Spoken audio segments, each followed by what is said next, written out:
Hello viewers, welcome to my channel freelancer Faisal. কেমন আছেন আপনারা? আশা করছি ভালো আছেন। আজকে যে টপিকটি নিয়ে আলোচনা করব সেটি হচ্ছে টেক্সট অ্যালাইন। ওকে, আমরা গত পর্বে যে জিনিসটা শিখেছি সেটা হচ্ছে টেক্সট ট্রান্সফর্ম। ঠিক আছে, সো টেক্সট ট্রান্সফর্মটা হচ্ছে আমরা জেনেছি এবং এটি আমরা জানি কীভাবে এটি কাজটি করতে হয়। একটু কথা বলে আসি টেক্সট ট্রান্সফর্ম নিয়ে। আমরা টেক্সট ট্রান্সফর্ম আপার কেস দিয়েছি, যার ফলে প্রত্যেকটি ওয়ার্ড এখানে বড় হাতের হয়ে গিয়েছে, প্রতিটা সেন্টেন্স প্রতিটা সব কিছু এখানে বড় হাতের হয়ে গিয়েছে।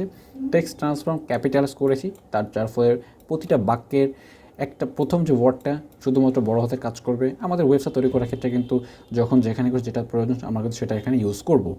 তারপর হচ্ছে text transform lower case use করার পরে আমার দেখতে পাচ্ছি এখানে প্রত্যেকটা ওয়ার্ড কিন্তু আমি বড়তের করে দিয়েছি। তারপরে এখানে লোয়ার কেস প্রপার্টিস ইউজ করার ফলে আমাদের যে এখানে পরিবর্তনটা হয়েছে, যে প্রদর্শিত হয়েছে সেটি হচ্ছে প্রত্যেকটা ওয়ার্ড এখানে প্রত্যেক সব সেন্টেন্স মানে এভরিথিং এখানে ছোটাদের হয়ে গেছে। ওকে, সো আশা করছি বুঝতে পেরেছেন। আমরা এই সব কিছু কেটে দিচ্ছি।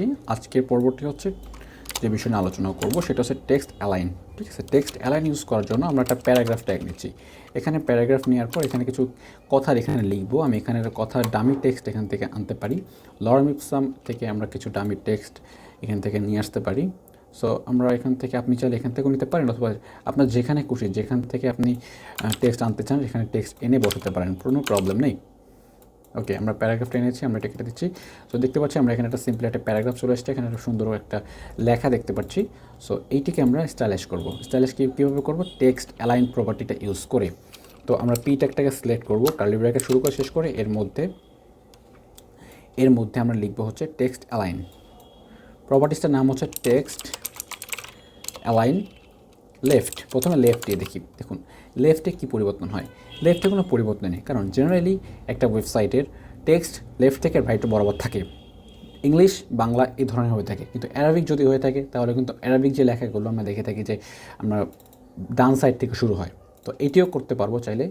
টেক্সট অ্যালাইন এটি যদি আমরা কমেন্ট আউট করে দিই, কমেন্ট আউট করে আমি নিচে আরেকটা সেম প্রপার্টিসটা দেখতেছি, টেক্সট অ্যালাইন রাইট। হ্যাঁ, টেক্সট অ্যালাইন রাইট লেখার ফলে দেখুন যে আমাদের লেখাগুলো ডান সাইড থেকে শুরু হয়েছে। হ্যাঁ, অর্থাৎ ডান সাইড থেকে শুরু হয়নি, কিন্তু এটা হচ্ছে ডান সাইড বরাবর থেকে দেখাচ্ছে যে শুরু হচ্ছে, কিন্তু আসলে লেখাটা কি এখান থেকে আসে, কিন্তু লেখাটা ডান সাইড থেকে স্টার্ট হয়েছে। মানে অ্যালাইনমেন্টটা ডান সাইড থেকে হয়েছে, কিন্তু লেখাটা কি প্রথম থেকে আছে। ঠিক আছে, মানে লেখার শুরুটা কিন্তু প্রথম থেকে রয়েছে, যে ইজ সিম্পলি ডামি টেক্সট। ঠিক আছে, এই লেখাটা কিন্তু এখান থেকে আছে, কিন্তু বোঝা যাচ্ছে যে এটা ডান বরাবর থেকে শুরু হয়েছে। তো এটি যদি প্রয়োজন পড়ে তাহলে আমরা ইউজ করবো, কিন্তু মোস্ট ইম্পর্টেন্ট যে প্রপার্টি এবং ভ্যালু যেটা আমাদের ওয়েবসাইট তৈরি করতে কাজে লাগে সেটা হচ্ছে টেক্সট অ্যালাইন সেন্টার।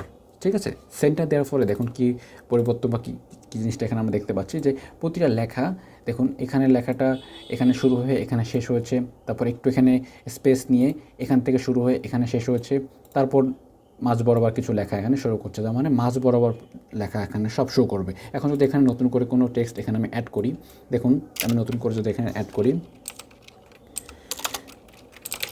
দেখুন মাঝ থেকে কিন্তু শুরু হচ্ছে, মাঝখান থেকে শুরু হচ্ছে, তার কারণে আমরা এটা বলতেই পারি যে টেক্সট অ্যালাইন সেন্টারে কাজ করতেছে।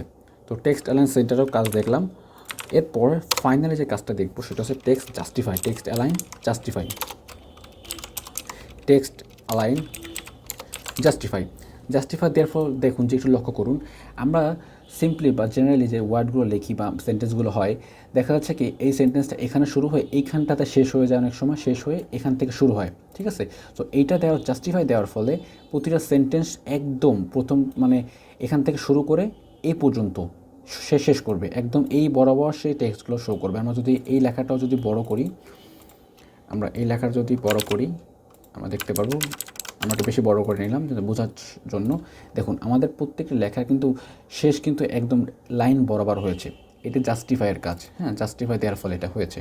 সো যদি আমরা জাস্টিফাই জিনিসটাকে কমেন্ট আউট করে মুছে দিয়ে যদি এখানে অন্য একটা দিয়ে দেখা ট্রাই করি, ধরুন আমরা লেফট যেটা আছে লেফটেরটা যদি করে থাকি, তো এটা যদি কমেন্ট আউটটা মুছে দিয়ে দেখি কী অবস্থা হয়। দেখুন অবস্থা কিন্তু একদম এলোমেলো হয়ে গিয়েছে, যে এখান থেকে শুরু হয়ে এখানে শেষ হচ্ছে, আবার এটা এখান থেকে শেষ হচ্ছে। এইটি হচ্ছে জাস্টিফাইয়ের মজাটা। ঠিক আছে, তো জাস্টিফাই বিষয়টা আশা করি বুঝতে পেরেছেন।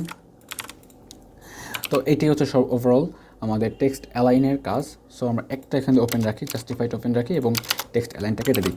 সো সিম্পলি আমরা কিন্তু সব সুন্দরভাবে করতে পেরেছি। টেক্সট অ্যালাইন লেফটে রেখেছি, ঠিক আছে, প্রবলেম নাই। সো এই জিনিসটা আমি আপনাদের দিয়ে দিব। সো আশা করছি আপনারা বুঝতে পেরেছেন টেক্সট অ্যালাইনের কাজ। সো আমি প্রত্যেকটা প্রপার্টি সম্পর্কে ভালো করে আপনার ধারণা দেওয়ার চেষ্টা করছি। আশা করছি আপনাদের ভালো লাগছে। যদি ভালো লেগে থাকে দয়া করে আমার চ্যানেলটি সাবস্ক্রাইব করে রাখবেন, যেন পরবর্তী ভিডিওটি আসবে আপনি নোটিফিকেশনে পেয়ে যান। শুধুমাত্র এখানে কোর্স ভিডিও আপলোড করা হবে তা নয়, এখানে আমি ফাইবার রিলেটেড এই কাজটি বা কোর্সে শেষ করবো, ফাইবার থেকে কীভাবে আর্ন করা যায় সেই ধরনের ভিডিও আমি ইনশাল্লাহ তৈরি করব। তো আর সেই পর্যন্ত আপনার পাশে থাকবেন এবং লাইক করবেন, কমেন্ট আউট করবেন যে কোথাও যদি কোনো প্রবলেম হয়। তো আজকে ভিডিওটি এই পর্যন্ত, পরবর্তী ভিডিও দেখুন। আমন্ত্রণ, টাটা, বাই বাই।